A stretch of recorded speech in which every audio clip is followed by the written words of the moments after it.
क्या लद्दाख भी दूसरा नेपाल बनता जा रहा है?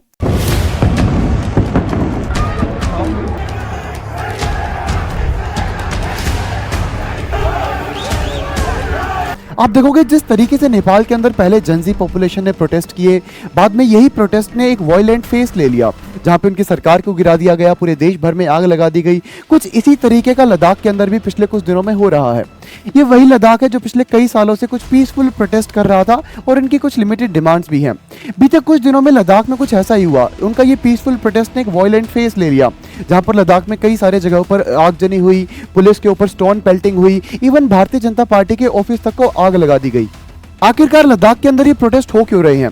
देखिए, लद्दाख की दो मेजर डिमांड्स हैं, जिसमें से सबसे पहली डिमांड ये है कि लद्दाख को स्टेटहुड दिया जाए।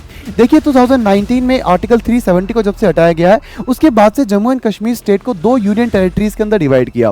पहली यूनियन टेरिटरी बनी जम्मू एंड कश्मीर और दूसरी लद्दाख।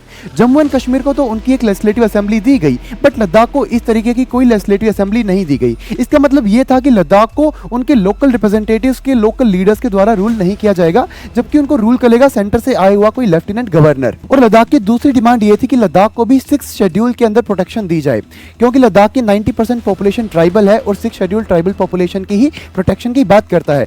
और ये खुद भारतीय जनता पार्टी ने अपने 2019 के मैनिफेस्टो में भी कहा था कि हम लद्दाख को 6th शेड्यूल के अंदर प्रोटेक्शन देंगे। हालांकि पिछले कई सालों से सोनम वांगचुक, जिनके किरदार से इंस्पायर होकर 3 इडियट्स मूवी के रेंचो का किरदार लिया गया था, वो खुद पिछले 3-4 साल से प्रोटेस्ट कर रहे हैं। उन्होंने हंगर स्ट्राइक्स की, उन्होंने दिल्ली तक मार्च की थी, और अब हालांकि उनकी खुद भी एक हंगर स्ट्राइक चल रही थी, जिसके बाद उन्होंने अब अपनी हंगर स्ट्राइक को तोड़ दिया है, क्योंकि वो नहीं चाहते थे कि कोई वायलेंट प्रोटेस्ट हो।